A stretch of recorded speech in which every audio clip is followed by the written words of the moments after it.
ଶୁଣନ୍ତୁ, ମୁଁ ତ କିଛି ଜାଣି ନାହିଁ, କିଛି ଶୁଣି ନାହିଁ। କଣ କିଏ ଭାଷଣ ଦେଲା ସେ ସମ୍ପର୍କରେ ମୋର ସମ୍ପୂର୍ଣ୍ଣ ଭାବରେ ମୁଁ ଅଜ୍ଞ ଅଛି, ବୁଝିଲେ। ଏବେ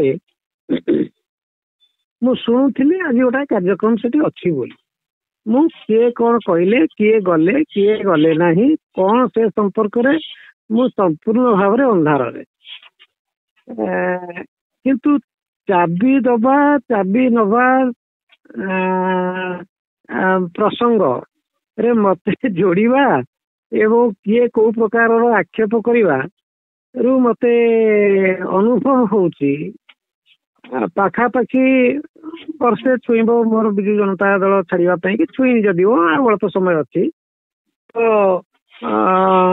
ଏବେ ମଧ୍ୟ କଣ ସେ ବନ୍ଧୁମାନେ ଭୁଲି ପାଉନାହାନ୍ତି ମତେ, ମାନେ ଅତ୍ୟଧିକ ଭଲ ପାଉଛନ୍ତି ନା ଅତ୍ୟଧିକ ଘୃଣା କରୁଛନ୍ତି କଣ? ଶୁଣନ୍ତୁ ଆଜ୍ଞା, ମୋର କଥା ଅତି ସ୍ପଷ୍ଟ। ମୁଁ ତ ଜାଣିନି ଚାବି ସଦାଦାସ ତୋଟା ସେ ଯୋଉ ଶହୀଦ ସ୍ମୃତି ଉଦ୍ୟାନର ବ୍ୟବହାର ପାଇଁ କି ଚାବି, ସେ ଦାୟିତ୍ୱ ମୋର ନୁହେଁ।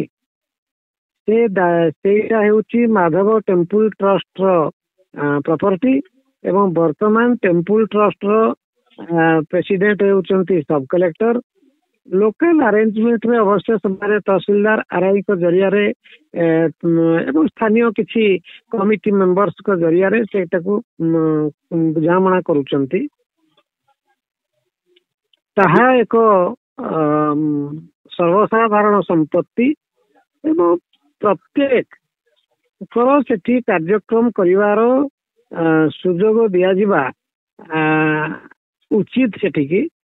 ଆଉ ମୁଁ ତ ବ୍ୟକ୍ତିଗତ ଭାବରେ କହିବି, ଯଦି ପୂର୍ବତନ ବିଧାୟକ ଡକ୍ଟର ମଲ୍ଲିକ ସେଠି କିଛି ପ୍ରୋଗ୍ରାମ କରିବା ପାଇଁ କି ଚାହିଁବେ ତ ତାଙ୍କ ପାଇଁ କି କିଛି ସ୍ପେଶାଲ ପ୍ରିଭିଲେଜେସ୍ ରହିବା କଥା। ଯେହେତୁ ବ୍ୟକ୍ତିଗତ ଭାବେ, ଏଇଟା ମୋର ବ୍ୟକ୍ତିଗତ ଭାବ, ଯେହେତୁ ସେ ତୋଟାର ଡେଭଲପମେଣ୍ଟରେ ତାଙ୍କର ଏକ ଗୁରୁତ୍ୱପୂର୍ଣ୍ଣ ଭୂମିକା ଅଛି। କିନ୍ତୁ କୋଉ ଅର୍ଗାନାଇଜର ସେଠି ମିଟିଂ କରୁଥିଲେ, ସିଏ କାହା ସହିତ କଥା ହେଲେ, କିଏ ତାଙ୍କୁ ଚାବି ଦେଲା ନାହିଁ, ମୁଁ କହୁଛି ଯଦି ମୋ ନଜରକୁ ଆସିଥାନ୍ତା ଯେ ଏମିତି କିଛି ସମସ୍ୟା ହଉଛି ବୋଲି, ମୁଁ ଡକ୍ଟର ମଲ୍ଲିକଙ୍କ କାର୍ଯ୍ୟକ୍ରମ ଯେହେତୁ ସେଥିରେ କିଛି ସହଯୋଗ ଯାହା ସମ୍ଭବ କରେଇ ପାରିଥାନ୍ତି। କାରଣ ସର୍ବସାଧାରଣ ପ୍ରୋଗ୍ରାମ କରିବା ପାଇଁ କି ସୁଯୋଗ ଅଛି, ସେଠି ଡକ୍ଟର ମଲ୍ଲିକଙ୍କ ପ୍ରୋଗ୍ରାମ ହବ, କଣ ପାଇଁ ଅସୁବିଧା ରହିବ? ଜାଣିନି, ମୋ ନଲେଜରେ ଏ କଥା ନାହିଁ। ଆଉ ରହିଲା କିଏ କଣ କହିଲେ, ବିଲୁଆ ଠେକୁଆ ଗଧିଆ କହିଲେ, ସେଇଟା ଆଜ୍ଞା ତାଙ୍କର ବ୍ୟକ୍ତିଗତ ମତ। ମୁଁ ତା ଉପରେ ଜମା ମତ ରଖିବି ନାହିଁ। ମୁଁ ବର୍ତ୍ତମାନ ନିଆଳି ବିଜେଡିରେ କାମ କରୁଥିବା ପ୍ରତିଟି ସଂଗଠକ ମାନଙ୍କୁ ଅତି ନିକଟରୁ ଜାଣିଛି। ତାଙ୍କର ଦକ୍ଷତା, ଯୋଗ୍ୟତା, ଗ୍ରହଣୀୟତା ଏ ସମ୍ପର୍କରେ ଅନ୍ତତଃ ମୋର କିଛି କମ ଧାରଣା ନାହିଁ। ତେଣୁ କିଏ କଣ କହିବେ କଣ ନାହିଁ, ରାଜନୈତିକ ଭାଷା ଚାତୁରୀ ବା କଣ କଣ ସେଇ ସମୟର ତତ୍କାଳିକ ଆମୋଦନ ପାଇଁ କଣ ପଦେ କହିଦେବେ ଉତ୍ତେଜିତ ଉତ୍ଫୁଲ୍ଲିତ ହେଇ, ସେଇଥିରେ ମୋର କିଛି ମନ୍ତବ୍ୟ ଦବାର ନାହିଁ। ମୁଁ ପ୍ରତ୍ୟେକଙ୍କୁ ଜାଣିଛି ଏବଂ ତାଙ୍କର ଅତୀତ କାର୍ଯ୍ୟଧାରା ପ୍ରତି ସଂଗଠକ ମାନଙ୍କର ଜାଣିଛି, କିଏ କୋଉ କୋଉ ଶୈଳୀରେ ଢଙ୍ଗରେ କାମ କରନ୍ତି। ମତେ ଆଜ୍ଞା ସେ ବାବଦରେ ପଚାରି କିଛି ଅନାବଶ୍ୟକ ମୁଁ ଭାବୁଛି। ଯିଏ ଯାହା କହିଗଲେ ତାଙ୍କର ମତ ସିଏ। ମୁଁ ବିଜୁ ଜନତା ଦଳ ଛାଇ ଦେଇଛି ଏବଂ ଗୋଟିଏ କଥା ମୁଁ ପ୍ରଥମରୁ କହିଛି, ସବୁ ସମୟରେ ମୁଁ ବରାବର କହି ଆସେ, ମୋ ରାଜନୈତିକ ଜୀବନ ହେଉଛି ମୁଁ ଯେଉଁ ଦଳରେ ରହିବି ସେ ଦଳ ପାଇଁ କି ନିଷ୍ଠାର ସହ କାମ କରିବି ଯେତିକି ସମୟ ସେ ଦଳରେ ଅଛି। ଆଉ ଯଦି ସେ ଦଳ ଛାଡ଼ିଦେଲି ତାହେଲେ ଆଉ ସେ ଦଳର ଭଲ ମନ୍ଦ ସମ୍ପର୍କରେ ମୋର କିଛି ଭୂମିକା ରହିବ ନାହିଁ। ମୁଁ ବିଜେଡି ରେ ଥାଇ ବିଜେପି ପାଇଁ କାମ କରିବା ବା ବିଜେପି ରେ ରହି ବିଜେଡି ପାଇଁ କାମ କରିବା, ଏଇ ଧାରାରେ ମୋର ଅନ୍ତତଃ ବିଶ୍ୱାସ ନାହିଁ। ତେଣୁ କିଏ କଣ କହୁଛନ୍ତି କହୁଛନ୍ତି, ସେ ତାଙ୍କ ତାଙ୍କ ଭାଷାରେ କହିଗଲେ ସେ ଉପରେ କି ମନ୍ତବ୍ୟ ମତ ମୁଁ ଦବା ପାଇଁ କି କାହିଁକି ଚାହିଁବି।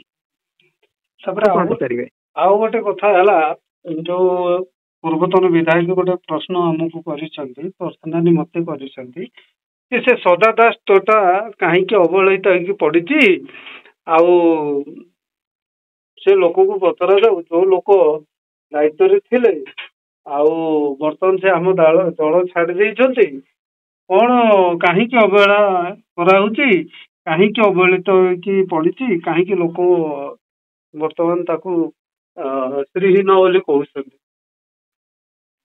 ହଁ ସେଇଟା ଶୁଣନ୍ତୁ, ଏ ପ୍ରସଙ୍ଗ ନିହାତି ଉପାଦେୟ ଓ ଗୁରୁତ୍ୱପୂର୍ଣ୍ଣ। ମୁଁ ସାଧୁବାଦ ଦେବି ଡକ୍ଟର ମଲ୍ଲିକକୁ ଯେ ସିଏ ଅନ୍ତତଃ ଚିନ୍ତା ବ୍ୟକ୍ତ କରିଛନ୍ତି। କଣ ସେ କୋଉ ଉଦ୍ଦେଶ୍ୟରେ ପଚାରିଥିବେ ମୁଁ ଜାଣିନି, ମାନେ କଟାକ୍ଷ କରି ବା ସତରେ ଆନ୍ତରିକତାର ସହ କରିଥିବେ ମୁଁ ଜାଣିନି, ତେବେ ପଚାରିଛନ୍ତି ଧନ୍ୟବାଦ। ନିହାତି ଚିନ୍ତାଜନକ ପ୍ରସଙ୍ଗ ଅବଶ୍ୟ, ବିଶେଷ କରି ମୋ ପାଇଁ। ସେଇଟା ତାର ଯୋଉ ବର୍ତ୍ତମାନର ସ୍ତ୍ରୀହୀନ ଅବସ୍ଥା ଯଦି କାହା ମନକୁ ବାଧିଥାଏ, ସେଥିପାଇଁ ମୁଁ ତାଙ୍କୁ ମୋ ଅନ୍ତରରୁ ଧନ୍ୟବାଦ ଦେବି। ମୁଁ ଅତ୍ୟନ୍ତ ଭାବରେ ଦୁଃଖିତ, ମର୍ମାହତ, ଆଶାବାଦୀ ଯେ ସେ ଉଦ୍ୟାନ ତାର ପୂର୍ବ ସ୍ଥିତି ଫେରି ପାଇବ ଓ ଭବିଷ୍ୟତର ଡେଭଲପମେଣ୍ଟ ହେଇବ, ଏଇଥିରେ ମୁଁ ଆଶାବାଦୀ। ଏଇଥିପାଇଁ ଆଶାବାଦୀ, ମୁଁ ବର୍ତ୍ତମାନର ବିଧାୟକ ମାନ୍ୟବର ବିଧାୟକ ଛବି ମଲ୍ଲିକଙ୍କୁ ମୁଁ ଅତି ନିକଟରୁ ଜାଣିଛି। ମୁଁ ତାଙ୍କ ସହ ଯେତିକି ଦିନର ସମ୍ପର୍କ ଭିତରେ ତାଙ୍କୁ ମୁଁ ଖୁବ୍ ନିକଟରୁ ଜାଣିଛି ଏବଂ ସେ ଜଣେ ଅତି ବାସ୍ତବବାଦୀ ମଣିଷ। ସେ ତୋଟାର ଡେଭଲପମେଣ୍ଟ ପାଇଁକି ତାଙ୍କ ମନରେ ମଧ୍ୟ ଅନେକ ବ୍ୟଗ୍ରତା ରହିଛି। ଆଜି ଦିନରେ ଯେବେଠାରୁ ସେ ତୋଟାକୁ ଦେଖିଲେଣି ସେବେଠାରୁ ଆଜି ପର୍ଯ୍ୟନ୍ତ ସେ ବ୍ୟଗ୍ରତା ରହିଛି ଏବଂ ରହିବ ମଧ୍ୟ। କେତେ ଗୁଡ଼ିଏ ରାଜନୀତିକ ସ୍ଥାନୀୟ କଣ ତାକୁ କହିବା, ବାଧ୍ୟବାଧକତା ସ୍ଥାନୀୟ ଲୋକମାନଙ୍କ କ୍ଷେତ୍ରରେ କେତେ ଗୁଡ଼ିଏ ସମସ୍ୟା ରହିଛି ଯାହାକୁ ଲଙ୍ଘନ କରି ହେଇନି ଏବଂ ତାର ପରିଣତି ଏଇ ଯୋଉ ଇଏ କଥା ଉପରେ ବର୍ତ୍ତମାନର ତାର ଯୋଉ ସ୍ତ୍ରୀହୀନ ଅବସ୍ଥା ପାଇଁ କି କାରଣ ମାନ ରହିଛି। ତେବେ ମୁଁ ଶୁଣିଛି ମାନ୍ୟବର ବିଧାୟକ ତାଙ୍କର ପ୍ରସ୍ତାବ ଦେଲେଣି ଏବଂ ସେ ପ୍ରସ୍ତାବ ଗଲାଣି, ସେ ତୋଟାଟିକି ସର୍ବସାଧାରଣ ଅକ୍ସନ ଦିଆଯିବ ତାର ମ୍ୟାନେଜମେଣ୍ଟ ଏବଂ ତାର ପ୍ରପର ମ୍ୟାନେଜମେଣ୍ଟ ପାଇଁକି ଟେମ୍ପଲ ଟ୍ରଷ୍ଟ ତାର ଦେବେ ଏବଂ ପରବର୍ତ୍ତୀ ଡେଭଲପମେଣ୍ଟ କଣ କଣ ହବ ସେ ପାଇଁକି ନିର୍ଦ୍ଦିଷ୍ଟ ଯୋଜନା ପ୍ରସ୍ତୁତ ହେଇଛି। ଆର୍ଥିକ ବ୍ୟବସ୍ଥା ହେଲାଣି, ଆମେ ଦେଖିବା ଏଇ ଯୋଉ ଆସୁଛି ଆଉ 2 ମାସ ପରେ ଯୋଉ ପିକନିକ ସିଜନ ଆସିବ, ସେତେବେଳକୁ ଅନ୍ତତଃ ଲୋକଙ୍କର ବର୍ତ୍ତମାନର ଯୋଉ ଆମେ ଗଣମାଧ୍ୟମ ମାନଙ୍କରେ ଦେଖୁଛେ ଯେଭଳି ଭାବରେ ସବୁ ନେଗେଟିଭ ରିମାର୍କସ ଆସୁଛି ଏବଂ ତାର ସେଠିକାର ସ୍ଥିତି ମଧ୍ୟ ପରଖିଲେ ବ୍ୟକ୍ତିଗତ ଭାବରେ ଟିକେ ମନ ଭିତରକୁ ନେଗେଟିଭିଟି ଆସିବ।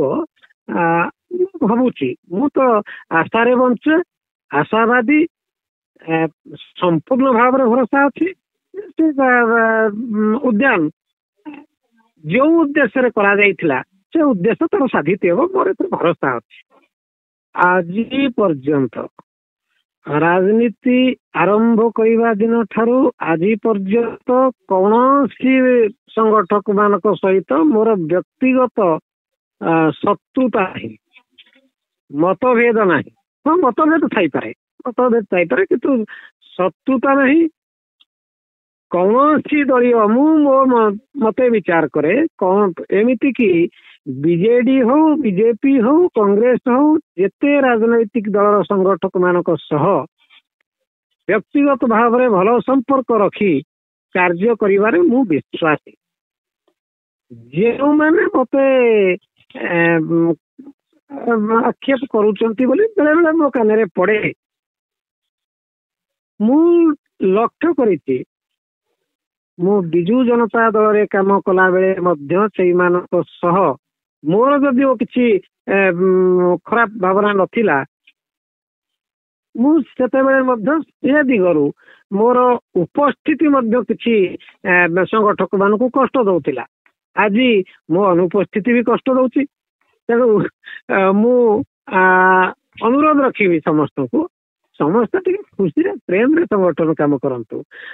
ଅଞ୍ଚଳର ଡେଭଲପମେଣ୍ଟ ପାଇଁ, ସମାଜର ପ୍ରଗତି ପାଇଁ ଯିଏ ଯୋଉଠି ଅଛି ସେମାନେ ସମସ୍ତେ ଅନ୍ତତଃ ଗୋଟାଏ ପଜିଟିଭ ଆଟିଚ୍ୟୁଡରେ କାମ କରନ୍ତୁ। କାହାର ଯଦି କଣ ସେଇଟା ତାଙ୍କର ବ୍ୟକ୍ତିଗତ ଚରିତ୍ର। ଯଦି କିଏ କାହାକୁ ପଦେ କହିଦେଇକିରି ଆତ୍ମସନ୍ତୋଷ ଲାଭ କରେ, ନିଜକୁ ନିଜେ ବଡ ଖୁସି ହୁଏ ଯେ ମୁଁ ଏମିତି କହିଦେଲି ସେମିତି କହିଦେଲି, କହିଲେ ସେଇଟା ତାଙ୍କର କଥା। ସେଇଥିରେ ମୋର ସାମାନ୍ୟ କିଛି ମତ ଦେବାର ନାହିଁ। ଯିଏ ଏଇ ଟାଇପ ର କଥା କହିକିରି ନିଜେ ଖୁସି ହୁଅନ୍ତି ସେମାନେ ଖୁସି ହୁଅନ୍ତୁ। ମୁଁ ଯଦି ତାଙ୍କର ଆମୋଦ ପାଇଁ ଗୋଟେ ଉପାଦାନ ହେଇପାରିଲି, ତେବେ ଅସୁବିଧା କୋଉଠି ରହିଲା? ମତେ କିଛି ଏତେ ଫରକ ନାହିଁ।